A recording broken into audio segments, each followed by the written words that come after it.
ধরুন আপনি পরীক্ষায় ভালো রেজাল্ট করতে চান, কিন্তু যখনই আপনি বই খুলে বসেন তখনই আপনার ঘুম পায়, কোনো কাজের কথা মনে পড়ে, বা মনে হয় অমুক কি মেসেজ করেছে একটু দেখি, বা তমুক কি মেসেজ সিন করেছে দেখি একবার চেক করি, বা দেখি একটু আগে যে পোস্টটা আমি করেছিলাম তাতে কয়টা লাইক পড়েছে বা কয়জন কমেন্ট করেছে। আর এভাবেই দেখতে দেখতে আপনার পরীক্ষার দিনগুলো সামনে চলে আসে। আপনি তখন হতাশ হয়ে পড়েন এবং আশানুরূপ রেজাল্ট করতে পারেন না। তবে কখনো কি ভেবে দেখেছেন, তখন যদি আপনি মনোযোগ দিয়ে পড়তেন তাহলে আজ আপনি ভালো রেজাল্ট করতে পারতেন। পড়াশোনা মানুষের জীবনকে পরিবর্তন করে ভালো লেভেলে নিয়ে যেতে পারে। আর কথা জানা সত্ত্বেও আপনি যদি পড়াশোনায় মনোযোগী না হতে পারেন, তাহলে আজকের ভিডিওটি আপনারই জন্য। আজ আমি আপনাদের শেয়ার করতে যাচ্ছি পড়ায় মনোযোগ আনার কিছু কার্যকরী tips. So let's start the video. লক্ষ্য স্থির করা। আপনাকে নির্দিষ্ট একটি লক্ষ্য সেট করতে হবে। সেটা ছোট বড় বিভিন্ন রকম হতে পারে, যেমন ক্লাসে টপ করা, বা কোনো ভালো ভার্সিটিতে চান্স নেয়া, বা কোনো ভালো জব নেয়া।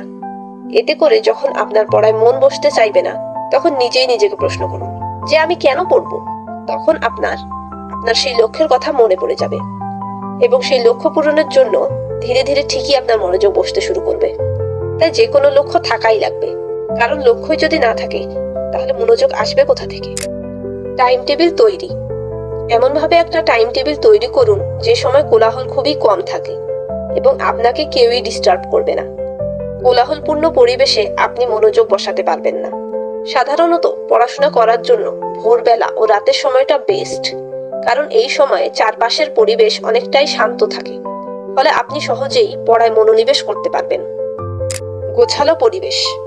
কোথাও মনোযোগ দেওয়ার জন্য চারপাশের পরিবেশও অনেক গুরুত্বপূর্ণ ভূমিকা রাখে। অগোছালো পরিবেশ মনে অস্থিরতা সৃষ্টি করে, তাই আপনার পড়ার টেবিল যতদূর সম্ভব গুছিয়ে রাখুন। অপ্রয়োজনীয় জিনিসপত্র যেমন শোপিস, ওয়ালমেট, ফার্নিচার পড়ার রুম থেকে সরিয়ে ফেলুন, কারণ পড়ার সময় এগুলো আপনার দৃষ্টি আকর্ষণ করে মনোযোগ সৃষ্টিতে বাধা দিতে পারে। সকল ডিস্ট্রাকশনকে দূরে রাখা।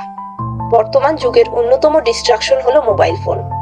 যখন মোবাইল ফোন আপনার কাছে থাকে তখন আপনার মন চায় একটু ফ্রেন্ডকে মেসেজ দেই, অথবা ফ্রেন্ডের দেয়া মেসেজ সিন করি, অথবা 2-3টা রিল দেখি, তারপরেই পড়তে বসবো। আর এভাবে কখন পড়ার সময় চলে যায় তা আপনি টেরও পান না। তাই পড়ার টেবিলে বসার সময় কখনোই ফোন কাছে রাখা যাবে না। যদি এমনটা করেন তাহলে ফোনে আসা মেসেজ বা নোটিফিকেশনের শব্দ আপনার মনকে ডিস্ট্রাক্ট করে ফেলবে এবং আপনাকে ফোনের কাছে নিয়ে যাবে।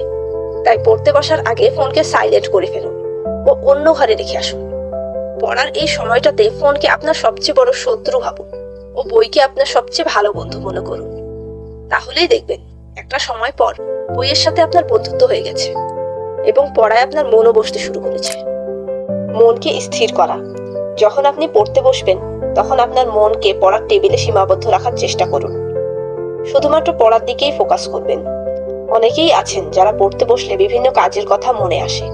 এক্ষেত্রে পড়ার আগেই সব পেন্ডিং কাজগুলো সেরে ফেলার চেষ্টা করুন, আর যদি তা সম্ভব না হয় তবে কাজগুলোকে খাতায় লিখে ফেলুন ও মনে মনে বলুন যে পড়া শেষে কাজগুলোকে সেরে ফেলবেন। অনেকেরই আবার অতীতের কোনো স্মৃতি বা ঘটনার কথা মনে পড়ে যায়। এসব ক্ষেত্রে মনে মনে বলুন পড়ার পর এসব কথা নিয়ে ভাববো। কিন্তু এটা অনেকটাই সারপ্রাইজিং যে যখন আপনার পড়া কমপ্লিট হয়ে যাবে তখন আপনাকে সেই কথাগুলো ভাবতেই বোরিং ফিল হবে। সো এভাবে মনকে কিছুটা হলেও শান্ত করা যায়। এক্সারসাইজ শরীরকে ফিট রাখার পাশাপাশি পড়ায় মন বসাতেও অনেক সাহায্য করে। পড়ায় মন বসানোর ক্ষেত্রে ব্রিথিং এক্সারসাইজ অন্যতম।